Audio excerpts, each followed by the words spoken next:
今天的薩拉赫和球队和主教練斯洛特之间呀，就像两个小夫妻刚刚吵完架，大家都变得非常礼貌和谦让，相敬如賓，谦让的都有些過分了。因為薩拉赫馬上就要遠行去非洲杯嘛，所以感覺確實雙方有些禮貌的有些太刻意。其實都是老江湖啦，大家互相理解，各退半步就行，沒有必要為了表示誠意，各自退上100步。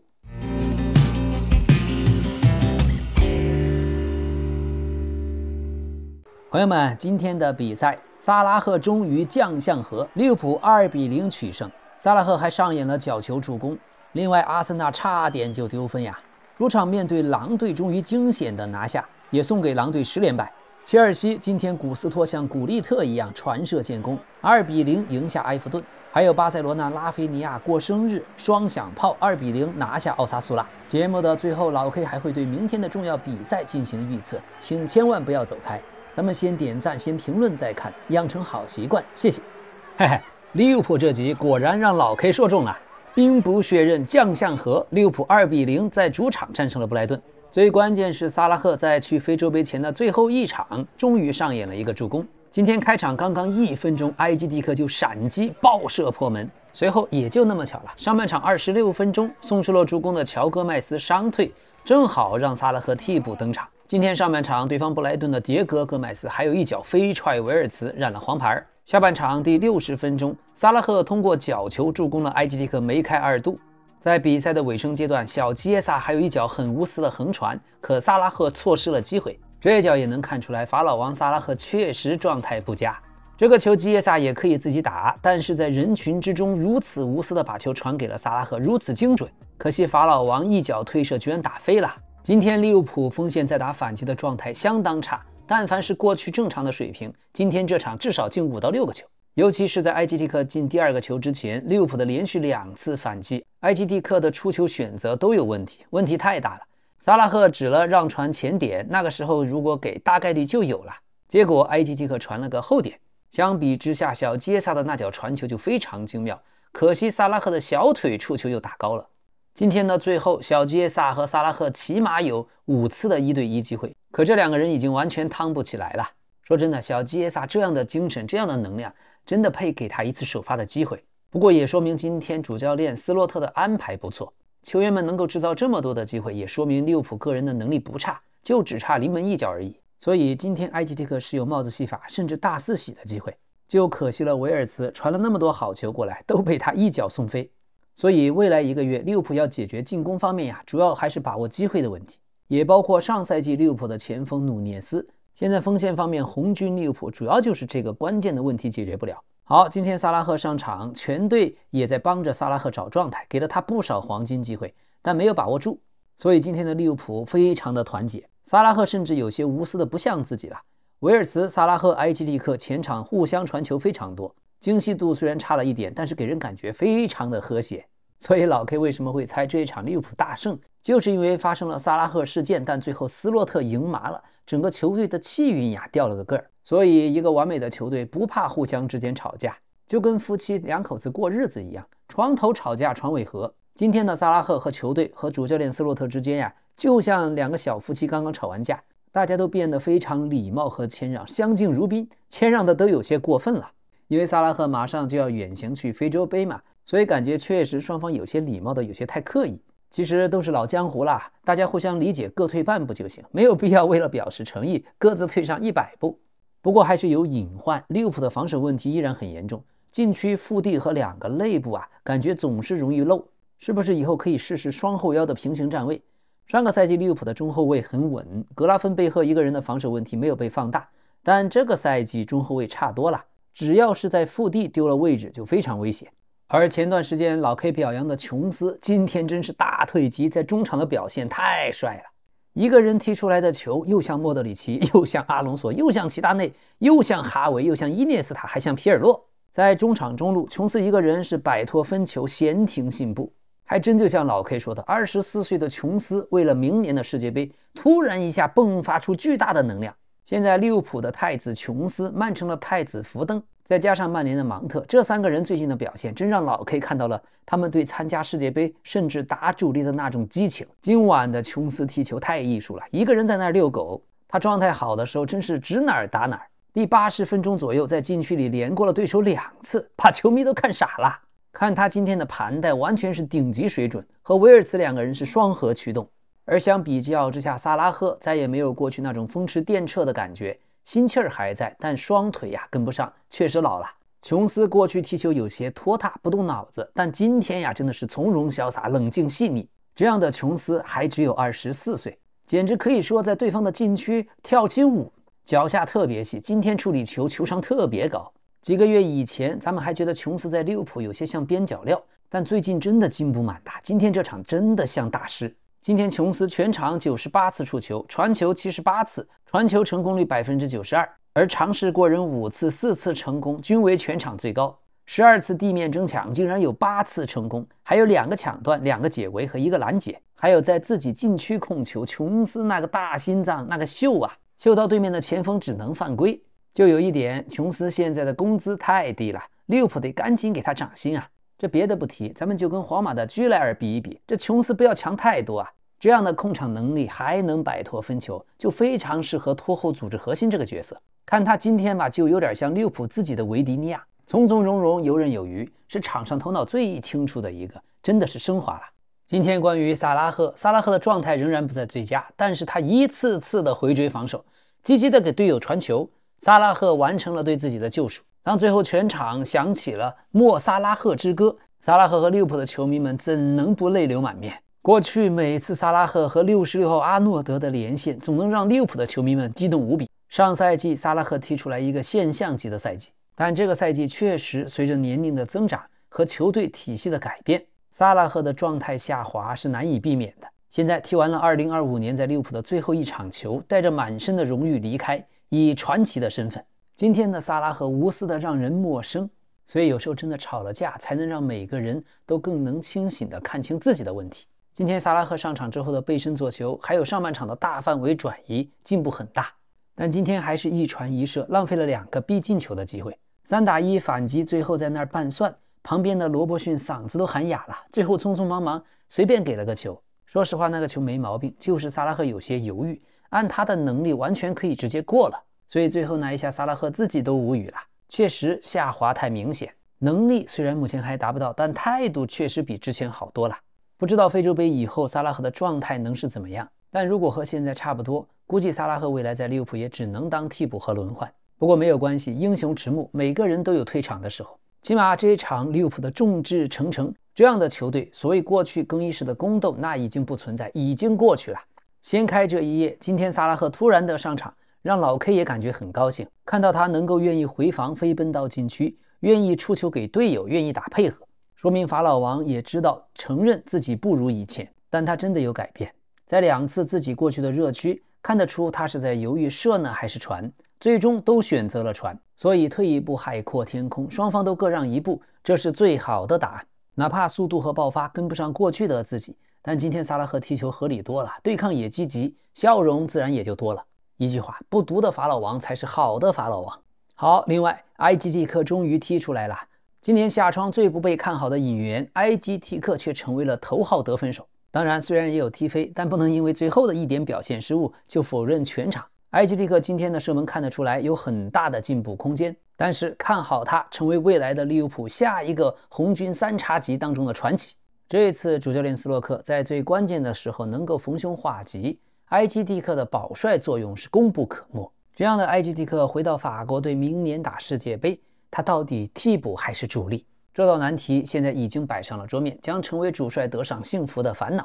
好，今天還不能不提利物浦那個最像驢的男人索博斯洛伊。本賽季似乎是他第一場沒有踢滿90分鐘。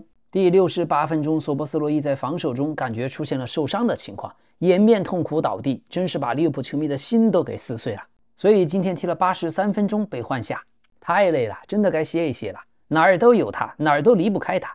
索博今天剛發完角球，就直接跑滿全場回放到自己禁區，每一場都這麼踢，扭傷了還繼續上，真是安菲爾德的跑男呀。本賽季這幾個月的表現，索博真跟 MVP 一樣，整整4個月終於可以休息一下。希望這一次能夠讓他好好輪換，千萬不要帶傷堅持，真怕索博積勞成疾。現在利物浦的右路就真的要靠索博了。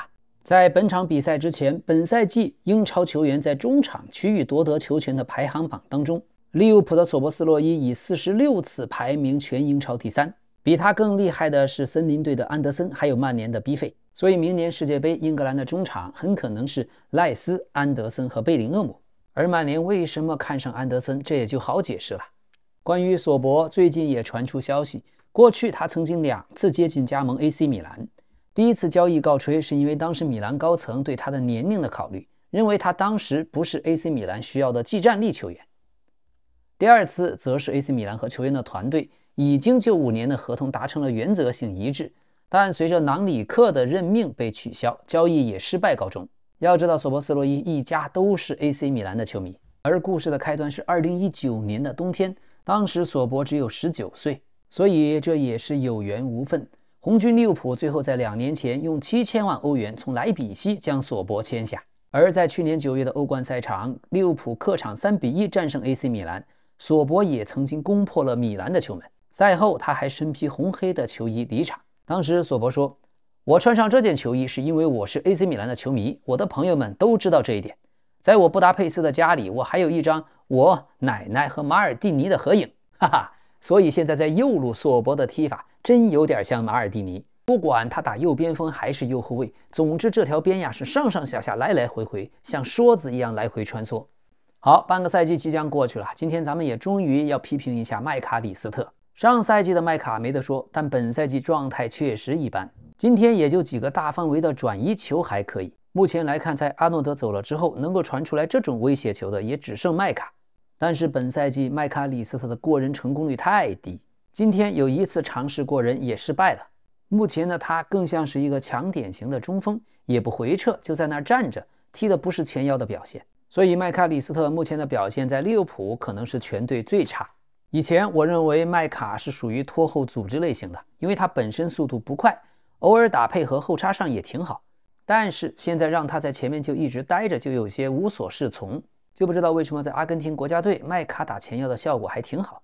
所以麥卡還沒有完全找回自己的狀態。作為前腰，今天踢得不怎麼樣。不過他給薩拉赫的那一腳橫跨半場的身後球傳的確實牛，也就可惜薩拉赫老了，不然基本就是必進球。上賽季麥卡里斯特還是利物浦奪冠的陣眼，屬於大師級的中場防守水平。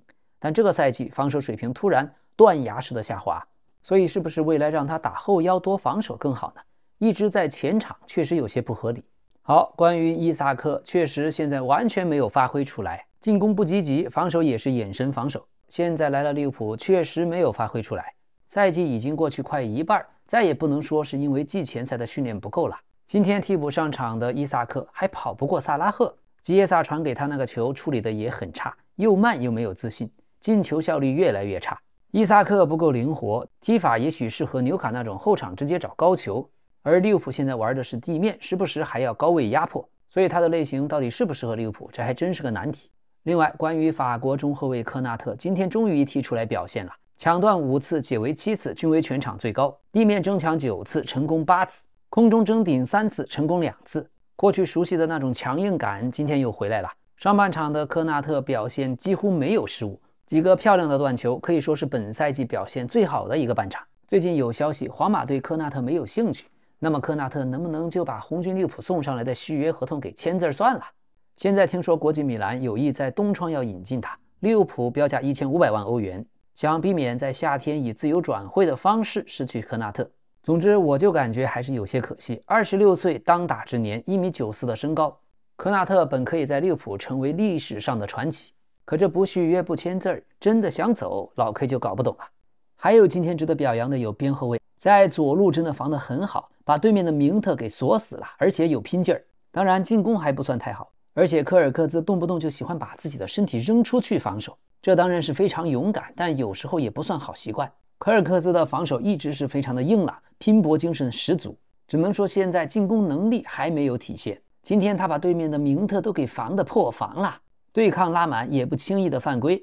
所以進攻先无所謂，如果攻不上去的話，先把防守的下限給保證了，敢下腳，敢上身體，這可以向萬比薩卡看齊。今天他把場上的位置站住了，爭頂也稍微好點了，終於有進步。體力充沛，精神可嘉，拼到最後都抽筋了。也有自己的小缺点，就是太爱下地，各種主动或者被动的倒地。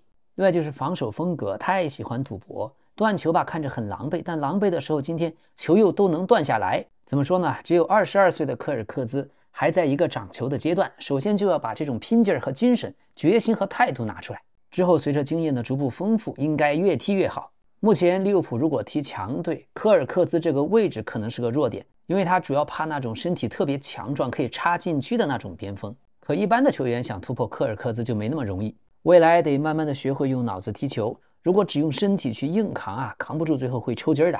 總之22歲的小孩，您還想怎麼樣？莽夫也是夫，努力進步吧。老 K 就特別喜歡這種態度極好、任勞任怨的球員。好，咱們再說说小土豆威尔茨。從他身上可以看出來，在英超想踢好前腰這個位置是真的難。包括像曼聯的 B 費，隨着比賽的不同，对 B 費的評價經常是兩極化。現在威爾茨也是。今天威爾茨逼搶非常積極，第一個進球就源自他對門將和後衛不斷的逼搶，造成對面的失誤。可反過來，今天上半場布萊頓的3個反擊又都是斷的威爾茨的球。就好在對面布萊頓的右邊鋒弱一點，所以沒有進球。今天威爾茨被對方的球員一個窩心腳正面蹬在了胸口上，這樣的犯規跟對抗一點關係都沒有。好在裁判最後還補了個黃牌。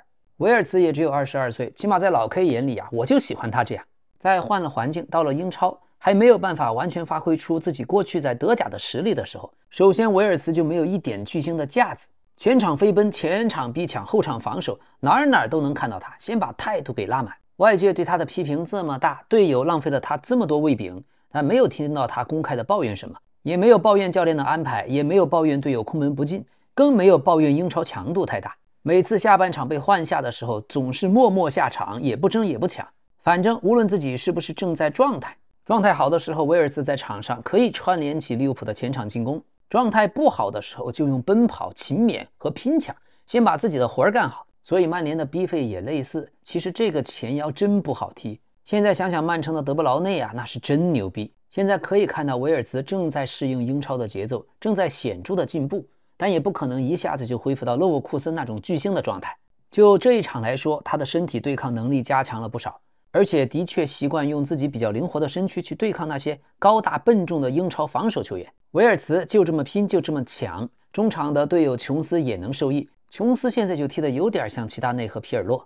所以利物浦在今年的上半賽季花了5億打造的這個體系，終於已經熬過去了最困難的階段。主教練斯洛特的帥位也暫時穩住了，可以看得到利物浦的個人能力還是在對方一般的球隊之上。但是利物浦未來不能光靠這種有個人能力、體系薄弱的打法去強吃那些頂尖的球隊。可現在利物浦最大的分裂危機已經被斯洛特的太極推手給化解掉了。薩拉赫的登場意味着將相和。对球迷來說，大家當然可以繼續批評還沒有拿出數據的威爾茨，不過在老 K 這裡對他已經大為改觀。現在的他就是一個優點缺點都很明顯的球員，拼搶萬分積極，踢法也非常團隊，有時候傳接球一腳出球也有靈氣，而且在反擊中的一腳傳遞滲透相當合理，相當犀利，球商很高。就這場威爾茨在搶斷上貢獻良多啊，但缺點也很明顯，就是在英超沒有空間的情況下，他的 first touch 還比較拙劣。另外在禁區弧頂處很多時候能打門也不打，這時候過於多的團隊和傳球反而弄巧成拙。另外還有一些情況下他腳下的細節還不到位，容易被對方斷下來打反擊。但沒有關係啊，威爾茨才只有22歲耶，U23都夠不上。未來10年他可以在利物浦慢慢磨練和提升自己。就像瓊斯上個賽季咱們也批評也罵，但最近的瓊斯，這一場的瓊斯不就練出來了嗎？最近因為薩拉赫事件和斯洛特的鬧劇開始以後，威爾茨在利物浦場上的地位正在一步步提升，這也不光給利物浦帶來了一定程度上成績的提升，最關鍵他自身對英超的適應性也在一步步提高。威爾茨的能力到底怎麼樣，德國隊和拜仁的球迷應該是最清楚了。什麼0球0助攻那不重要，首先威爾茨先把自己的 first touch 給做好。老 K 建議可以多看看過去哈維和伊涅斯塔的集锦，分析一下哈維的觀察，就接球前提前的觀察是怎麼做的。哈維經常直接用 first touch 就把对方給過掉，那全都源於他的提前觀察和對整個場上局勢的提前判斷。中場球員最重要的是什麼？是大腦，是頭腦。現在威爾茨之所以 first touch 比在德甲差，還是因為太緊張，因為英超的節奏不一樣嘛。所以威爾茨也正在提升自己的跑动能力去適應英超，有时候脚下就不像以前那麼放鬆。所以大家慢慢看吧，我倒觉得威尔茨已经有点利物浦中场发动机的感覺了。處理球和梳理進攻的時候能夠看出球商，和隊友也越來越有默契。不過還得向過去勒沃庫森的阿隆索學習阿隆索的長傳的腳法。有時候威爾茨看得到機會，但傳不過去，所以光是短傳滲透在英超有時候玩不轉。以前阿隆索在利物浦，還有德布勞內在曼城，為什麼踢得好？那一腳長傳是最重要的，因為英超的球員喜歡集體逼搶嘛，凡事都是雙刃劍，有利必有弊。當對面的球員集體喜歡上搶的時候，他的身後就總是會有空當，那就要考驗你的視野、你的球商和你的長傳腳法能不能夠巡航制導。好，讓咱們再看一下阿森納主場對狼队的比賽。面對狼队這樣的狼队，阿森納真有些强弩之末的感覺，竟然差點被狼隊逼平。但換個角度看，今天阿森納也確實運氣真好。上半場狼隊的黃喜燦錯失了良機，而阿森納的本懷特傷退，被斯凱利換下。下半場70分鐘，薩卡的角球擊中立柱，皮球反彈到狼隊門將身上入網，造成了約翰斯通的烏龍。但到了90分鐘，真正的大戲開場，狼隊的阿洛克達爾頭錘扳平比分。可是死都不放棄的阿森納在補時94分鐘，薩卡傳中制造了莫斯科拉的烏龍。這場阿森納的絕殺也送給了對手狼隊10連敗。雖然球是贏了，但今天進了3個球的都是狼隊的球員。阿森納確實有些強弩之末，今天踢得不好。前2場還可以說是傷病賽程什麼的原因，但今天確實是阿森納完全找不到狀態。像狼隊這麼差，看了一整場完全沒有優點的球隊，打阿森納竟然踢成這樣。而反觀阿森納全隊一點不興奮，渾渾噩噩。即使是絕殺，阿森納的球迷看着也不高興，甚至越想越來氣兒。過去雖然槍手經歷過那麼多不堪的時刻，但今天的阿森納確實太難看，太醜陋了，毫無冠軍氣質。被扳平的時候，老 K 甚至心裡在為狼隊叫好鼓掌。哪怕阿森納最後又來一個絕殺，卻讓人難以開心起來。開場今天就輕敵，不急不慢的，到了比賽尾聲，明明可以壓制住，結果又全員退守，被扳平。好在熱蘇斯建功了，否則這場就算拿平局一點也不冤。唯一的亮點，特羅薩德仍然是那麼簡潔而實用，不顯山不漏水的就刀刀往對面的心窩子裡捅。今天特羅薩德替補了33分鐘，上來比馬丁內利要踢得合理多了，只是因為整支球隊急於求勝，心態開始有些急躁，幾腳處理有些太急。不過真的每次看到特羅薩德上場，球迷就會安心不少，越老越妖。可惜今天第一個單刀停大了，否則就有機會2比0，也就不需要那麼驚險刺激。所以特罗薩德上來每一腳球都有威脅，讓人看得賞心悅目。對比今天的馬丁內利就顯得特別高級。左路的真神上來就立功見影，策動了3次攻勢，內切射門依然瀟灑。同樣是起球找澤凱賴時，特羅薩德差點射門得分，而阿森納其他的球員嘛，則是在給對方的後衛刷解圍數據。傳球和跑位，在陣地戰的時候，特羅薩德確實比馬丁內利要強，球商也確實高，能攻能守的，傳了許多威脅球，防守也積極，堪稱阿森納全隊最好的左邊鋒。而今天上場只打了9分鐘的热蘇斯就起到了奇效，意識還是頂級的，但身體回不到過去。這場好幾次熱蘇斯被對方的後衛卡住身位，卻無可奈何。也就是阿森納現在鋒線太菜，否則也不用熱蘇斯來逼迫對方的後衛烏龍。但今天呀，他降臨人間，也算救了阿森納所有球迷一命，否則就要被身後的曼城給追上來了。不過热蘇斯今年冬窗或者明年的夏窗，還是能賣掉就賣掉吧。他逼搶的強度已經下來了，高點球又拿不下來，打不了反擊，烏龍球進球前點沒蹭到，也就是靠純運氣。但不管怎麼樣，玄學也是一種學問，起碼是卡住了對方才造成了烏龍。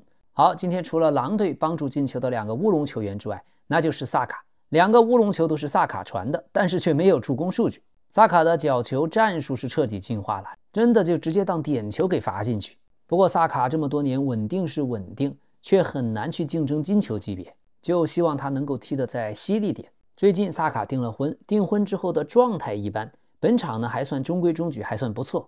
可大家對他的期待是超級巨星，希望薩卡自己慢慢調整吧。說個鬼故事，這樣的薩卡老將才只有24歲。今天一不小心，薩卡全場對抗10次，成功率100%，也成為英超近10個賽季的阿森納第1人。本場他是3次爭頂，7次地面對抗，全部成功。另外，在对手禁区內的觸球次數6次，創造機會4次，成功過人3次。這3項數據也是阿森納隊內的第1。2度制造烏龍之後，薩卡當選了全场最佳。確實，今天3分到手，他的傳中太關鍵了。只是薩卡能不能多往禁區裡做一些無球跑動？如果老是遠離禁區，想着把球帶到禁區裡再射門，那真的很難呀。現在看薩卡在阿森納有些公式化，總是拿球1停2看3帶球，沒有什麼想象力。所以前鋒方面真應該向特羅薩德學一學。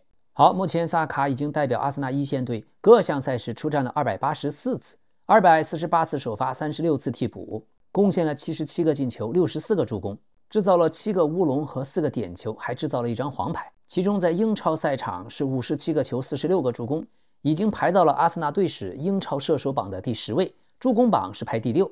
薩卡未來不能老想着内切打门，現在大家都知道你的風格，在大禁区角那裡總是有人蹲着等你，所以有时候直接傳，太想進球反而就進不了球。還是那句話，要打破對手預期，石頭剪刀布，要換着出招。有時候如果你想着打輔助，說不定进球就來了。OK， 本賽季阿森納在英超已經通過定位球打進了11個，是所有球队當中最多，而這個數據是除了點球之外的。這11個定位球進球，其中有9個都來自於角球，這個數據同樣是英超聯賽最高。所以阿森納的定位球教練真的是不可或缺，起的作用太大。今天的比賽就像薩卡賽後说的，有時候你需要運氣，而今天運氣站在了我們阿森納這邊。薩卡說，所以我們會拿下積分並繼續前進。像今天這種比賽有可能讓我們在5月衝過終點線。今天晚上我們能帶着3分離開，感到很高興。儘管有這樣的表現，儘管比賽過程是這樣的。有意思的是，狼隊在英超有3次單場2度自摆烏龍，其中2次都是对陣阿森納，另一次是在16年前的2009年11月。除了狼隊之外，已經沒有球隊在英超單場多次自擺烏龍的次數更多了。而本賽季狼隊也成了英超自擺烏龍最多的球隊，已經有4個烏龍球，哈哈，丟人！狼隊也丟人，阿森納也丟人。今天這2隊就像一對苦命鴛鴦。好，讓我們再看一下切爾西2比0主場戰勝埃弗頓的比賽。比賽第15分鐘，霍爾就伤退。21分鐘，古斯托送出助攻，帕爾默打入了复出後的首球。而上半場結束前，佩德罗內托又精準的一個傳球，助攻了古斯托再下一城。古斯托半場就完成了傳射建功，最終比分維持在2比0。這場也成為了切爾西12月第1次勝利。今天的比賽，古斯托當然是大功臣。過去他總是失誤，但今天踢得確實好，進攻防守都不錯。但老 K 最想提的是福法納和查洛巴。福法納今天確實讓人意外，確實踢得好，甚至出了事兒，糾紛當中還給隊長里斯詹姆斯出頭。這兄弟有事兒是真上啊，能處。今天的切爾西中後衛搭檔難得的表現很強，查洛巴和福法納的組合已經讓切爾西零封了5場，所以有這樣的表現，後防就感覺穩定。上搶出球，福法納都做得不錯。等到科爾維爾回來，切爾西的後防線就不再是弱點了。但前提是福法納的表現要穩定，不能總是神一場鬼一场的。現在大家都想看看福法納頂級的上搶再搭檔科爾維爾，這會是什麼效果？福法納24歲，查洛巴26歲。今天的查洛巴讓我看到了潛力。過去這就是個漏勺，慢慢的也終於成長為世界級中後衛的感覺了。查洛巴的左腳也快練出來，成功防守後也會吼了。本賽季進步明顯，又強又硬，這樣的進化隱隱約約讓人看到過去呂迪格的影子。在中場的時候，查洛巴過去找隊友擊掌的畫面，看得球員真暖心。過去图赫爾還在切爾西的時候，查洛巴就是他的愛將。不知道明年世界杯，图赫爾主教練會不會帶他去英格蘭隊？26歲的查洛巴也該成熟了。後防尖兵，今天有查洛巴加福法納，這一場零封的2比0，他倆是隱形的功臣。好，古斯托今天是真的爭氣。教練安排他的位置向前一點，還真就踢出來了。每場比賽，馬雷斯卡到底安排古斯托踢什麼位置，這個咱們猜不到。但我感覺他確實是切爾西隊內最敢向前的球員。這家伙長相初老，但其實只有22歲。就這麼發展下去，未來說不定是英超的一個最佳右後衛。22歲年輕人，有時候發揮不穩定也很正常。現在馬雷斯卡已經徹底讓里斯詹姆斯改為踢後腰，偶爾踢右後衛。所以古斯托現在這種真的開竅，讓人欣喜。好，另外必須要表揚今天首發出戰了58分鐘復出的帕爾默。帕爾默的射門技術和打門腳法真的是世界級。為什麼他每次面對門將總能夠進球呢？因為他假動作多，做了一些欺騙性很強的假動作，就在毫釐之間就把門將騙了。這種技術比許多前鋒都厲害。切爾西鋒線上其他的隊友就應該好好學學帕爾默。為什麼看他進球容易？就因為他的動作太有迷惑性，就他的射門和這腳長傳真是想死球迷了。當把他換下去後，看切爾西其他隊友的最後一射和最後一傳，差太遠。另外，關於恩佐踢的比賽太多太累，客觀講，恩佐的上半場今天踢的一般，下半場也有幾個球不好，但總體恩佐還是能保持自己的一個水平線上，傳了好幾腳好球。在出勤這麼高的情況下，恩佐的大範圍轉移球還是不錯的。不過真的應該好好休息休息，感覺體能槽已經紅了。過去恩佐剛剛來切爾西的時候，腳下的活兒很細，傳球成功率和準確率也更高，就射門差一點。但後來一直在換位置，感覺他的戰術地位一直在變。現在給老 K 感覺恩佐越來越像一個工兵。好，關於若昂佩德罗，若昂佩德罗的洗球能力很強，但拿球過多太粘球。好在踢球很拼，但如果分球能夠再聰明一點，不要那麼粘球就好了。許多時候他真的太喜歡帶，很多好的反擊機會就被他粘两下就搞沒了。若昂佩德羅優點缺點都很明顯，決策能力有待加強，幾個擺脫非常不錯，但幾個反擊也真是贻誤戰機。該傳要傳呀，球只要能傳出去，若昂佩德羅是一個很好的偽9號。但如果球傳不出去，那不是讓隊友瞎跑嗎？所以佩德罗的護球很不錯，但護完以後處理球太拖沓，這也是巴西球員經常有的缺點。畢竟他只有24歲。只要未來能夠利索的分球，中鋒的位置佩德羅就能坐穩。1.88米的他，如果能夠及時傳球的話，就像切爾西自己的本澤馬了。另外，關於佩德羅內托，防守、助攻態度絕對積極，攻守一體非常穩定，關鍵出勤率還極高。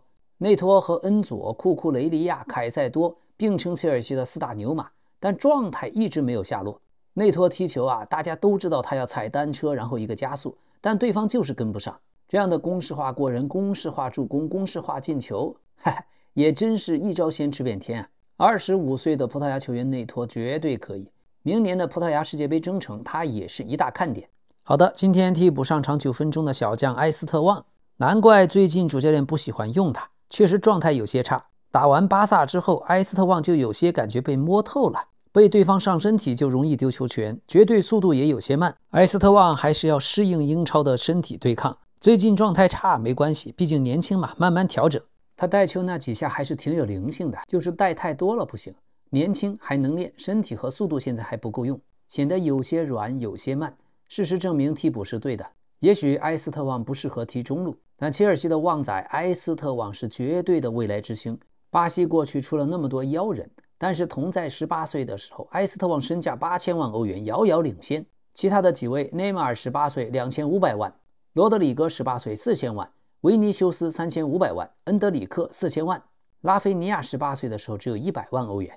而且在歐冠改制以來，最年輕的連續3場歐冠破門紀錄排行榜上，卡爾17歲排名第1，姆巴佩18歲3個月23天排名第2，切爾西的埃斯特旺18歲7個月1天排名第3。榜單上接下來的就是本澤馬、馬丁斯、哈蘭德、貝林厄姆、克魯伊維特。值得注意的是，排名第5的馬丁斯當年在国米的那個速度啊！現在41歲的他早已退役。馬丁斯後來去了紐卡斯爾，30多歲的時候還去了中超的上海申花。巔峰期的速度，馬丁斯是真的比貝爾和姆巴佩的速度都還要更快。那時候的國際米蘭，馬丁斯配一個阿德里亞諾，那畫面真的太美了。阿德里亞諾的射門力量是99，射門精度是99。馬丁斯過去在實況8裡面的最快速度和加速度也都是99，那才真的叫一個字兒爽。好，西甲方面，巴薩今天2-0戰勝了奧薩蘇納。上半場費蘭托雷斯的頭球入網，被判越位進球無效。下半場佩德里助攻了拉菲尼亞遠射變線破門，然後第86分鐘，對面的卡泰納烏龍助攻了拉菲尼亞，上演梅開2度。今天的比賽再次印證了老 K 過去連續說過幾次，赫拉德馬丁踢中後衛是真的好，感覺他踢左中衛比左後衛要強多了。今天這一場除了禁區滑倒那一下，別的時候幾乎滿分，腿又長，表現又穩健。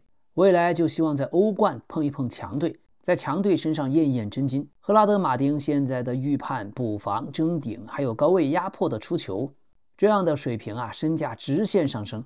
這家伙甚至還有遠射。目前巴薩後防裡最穩的就是他，甚至今天的精彩攔截都可以做個集錦了。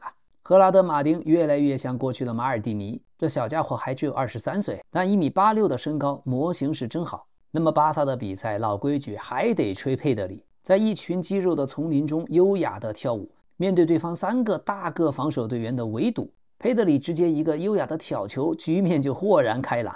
80多分鐘，在對手的禁區前，佩德里那個球啊，你都沒看清楚，他怎麼就給洗出來了？所以連續3場助攻，佩德里今天又拿出了90%的傳球成功率，長傳4次全部成功，過人1次全部成功，地面爭搶6次成功5次。另外，關於亞馬爾，現在亞馬爾可能還不到自己的最佳狀態。今天亞馬爾拿球，對方就是2個人包夾，但當亞馬爾突破出來了之後，底線對方還有人堵截。整場比賽，亞馬爾只要拿球，基本上對方都是雙後衛協防。即便如此，仍然可以和隊友打出來配合，能夠傳出威脅球。除了自己身前站了2個人之外，亞馬爾的內切線路上至少還有1到2個防守队員。亞馬爾現在這樣被針對，球也不好踢，而陣地戰破大巴還必須要亞馬爾去創造機會，肯定必須要往人堆裡面傳威脅球。上半場亞馬爾狀態一般，但下半場踢得越來越好。今天在面對對面5-4搖擺大巴，亞馬爾的拿球有威脅，逼搶有態度，也不浪射，防守的積極性也相當好。巴薩在右路的威脅還全靠亞馬爾的突破。18歲的小孩哥慢慢成長就是了，穩步進步，不要給他太大的壓力。亞馬爾的橫向帶球是無敵的，就是縱向還缺乏一些絕對速度。巴薩的亞馬爾和皇馬的維尼修斯踢法都是突破型的，所以數據上他們2人的丟失球權數肯定多。但有一說一，只要亞馬爾保持這樣的防守態度和這樣的投入度，那麼他在場上的戰術價值和對團隊的作用就太大了。任何一個頂級強隊在面對破大巴的局面下，都需要這麼一個持球核心。好，今天關於拉菲尼亞因為年紀上來了，最近比賽也踢得少，所以得轉身價下降了1000萬到了8000萬，但是沒有關係，不重要。今天過生日的拉菲尼亞梅開2度，未來在巴西國家隊內馬爾不在，他就是真正的精神領袖，在場上那種不懈的跑動，在巴薩打不開局面的時候，還是要靠拉菲尼亞、亞馬爾和佩德里。好，諾坎普可謂是巴薩真正的福地。2025年這最後一個主場，完成了諾坎普在2025年的全勝。雖然今天比賽贏了，但感覺最後巴薩的球員還憋着一股氣兒，就感覺沒踢過癮。哈哈，541鐵桶陣，贏了就行，不受傷就是最好的。而且每到巴薩的比賽，就能看到佩德里像今天那種在人群中的挑球過人，太漂亮了，真正的藝術家。未來佩德里唯一需要進步的就是进球慾望。像過去小白伊涅斯塔巔峰的時候能夠當邊鋒用，一個賽季10幾個進球，而佩德里有時候整場連一腳射門都沒有，所以佩德里還有很大的進步空間。現在巴薩在積分榜上先賽一輪已經領先皇馬7分，最關鍵的是新諾坎普球場修好了，回到了自己真正的主場巴塞羅那，感覺一切都順。所以有時候風水這個東西你還真不能不信。好，今天的法甲，大巴黎在客場對陣梅斯3-2艱難取勝，巴黎隊也贏下了2025年的第49場勝利，創造了隊史上自然年正式比賽勝場最多的記錄。目前大巴黎在多賽一輪的情況下領先朗斯隊2分。這場球上半場31分鐘是由巴黎隊率先打破僵局，里岡仁送出助攻，贡薩洛拉莫斯完成破門。8分鐘後姆巴耶成功的策動了一次進攻，恩贾恩图將球打進2-0。